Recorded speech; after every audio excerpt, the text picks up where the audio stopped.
another lie that can get people, especially in relationships. But I'm very generous, and generous to the point where lacking wisdom and boundaries. Yeah. Potentially. Have been. I'm not that way as much anymore. Mm-hmm. On a granular level, I mean, these are the things Savannah and I are talking about now. She's asked me, because of permission, but she's asked me like, hey, do we need a tip because of tip culture, or are we tipping because of, You feel led to purpose of a tip? It's more of like the intention. In other words, is there an expectation? Just because everyone can see the screen popping up behind you, and you're like, do I feel like kind of guilty to tip, or do I just feel like I need to tip because everybody tips? Or and for me, I'm thinking generously. Yeah. I always want to be generous. I never want to be the person who says I'm withholding because of A, B, and C reasons. But then as a result, you never withhold, and you don't have practical wisdom around certain things, and so. And like, if God's like, give $100 every time you go out, do it. Then you're being obedient to his voice, and you're listening to what he says. Which I know people that do that. They go out to eat, they always tip like exactly what the bill is, or double, or whatever, and it's like, that's what God's telling them to do, and they have the finances to do it. Sometimes God tells us to do stuff we don't have the finances for, which is fine, but that's just listening to his voice. Yeah. And not doing something because of pressure or culture or expectations but yes, it's good to ask each other questions on why we make choices that we make. I think that's the summary of that, is like, it's not even about is this the thing you do or don't do. I think it's about, does this person have permission to ask me?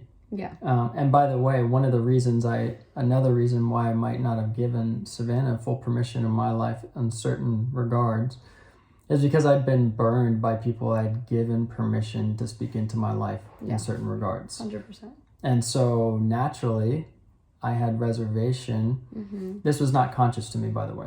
Mm-hmm. But I had reservation about, maybe I can't give her full permission in this area, because then I might be exposed to pain. And again, subconscious level stuff. But that's something that came up. So yeah, as far as some of the quiet things that might hide, and I think generosity being one of them. It's like, wow, generosity is great, but do you have boundaries? Another one was the transparency aspect. Transparency is great, but are you giving permission for your wife to ask the question? But here's the other thing. I think in the foundation is this word. I actually believe that, all things can work on this topic in particular because I trust you. Mm-hmm. And you trust me, and I feel that you trust me, even if I've made poor decisions in the past. Guys, we'll all make poor decisions at some point in our lives. I'm not looking to, but we will, right? And the question is, do we learn? Mm-hmm. So I've made poor decisions in the past, and I've learned from them, and that's for a whole 16-hour segment. But I really trust that Savannah's not going to bring that up in a conversation where she uses it against me. I've done that, and it's not okay. A poor decision on my part where I've used things against her from, a defensive whatever. She hasn't and doesn't do that, and I trust her. And I also trust her positioning with God, where she says, God, you're the Lord of my life, all of it. Mm-hmm. I trust that you will make decisions with wisdom to the best of your ability. Mm-hmm. And that you'll go to God if you don't know, and that you'll go to people and learn and try and get good input and counsel. Yeah. But ultimately, you will make your own decision. You won't just listen to somebody else because they said it. All right. So I trust you in that, and I think that is really the key to all of these things. Many people, I think, in relationships, one of the reasons I might not have given you permission is because I didn't fully trust you in that. Yeah. I didn't even have the words for it. I don't think it was just trusting me. I think you just didn't fully trust. You just didn't trust God. Because technically you don't want to trust me anyways. Exactly. God says not, to do, yes, there is a level of trust in a marriage that you want to have. But at the end of the day, it's like both of you just need to be so trusting the Lord no matter what. So, and this is something that I think is, so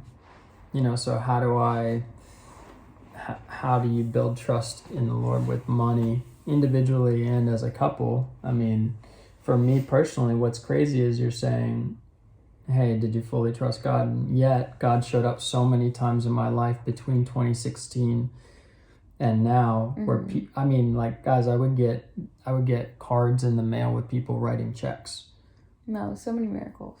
Like miracles where people were writing, people I didn't even hardly know. Yeah. They were like, God is, we really believe what God's doing in your life and we're glad to be a part of it. Like that is a very, I can count at least 3 times. Yeah. Just that. And I'm talking not small, not $100. We're talking like $2,500, $5,000, those kinds of things. So I had built this trust with God, like, God, you're real and you see my need. And I wasn't asking for any of that money, to people. So you're real and you see my need. And by the way, too, like, what are you trying to show me? I built that trust with him to the point where he would speak to me about something giving, and I gave to somebody once. I remember right before we got married, and I felt, a large sum of money right before we're going to get married, and it made no sense to give it on a practical level. But then I walked up to this person and I said, hey, God asked me to give you this, and they went white like a ghost, and they were like, God told me somebody was going to give me this today. And it happened to be a pastor, and they were talking about money that day, and it really changed, I think, their perspective of God and their relationship with money because of what God spoke to me and what God did that day with that decision. So I was building trust enough to give it away, to be like, God, you're giving freely, I can give freely. But yet I still didn't have enough trust to be like, I can open up my decisions to my wife and let her tell me whether something is on track, or at least invite her to ask questions. Right? Like, that's crazy that I had built that much trust where I would be willing to give away all that money for free on a word from the Lord. And yet I wouldn't be willing to invite my wife to ask a question about how I'm choosing to invest, spend, or think about money. And to me, that's telling. That's the point, y'all. Trust God, ask questions. And listen to your wife.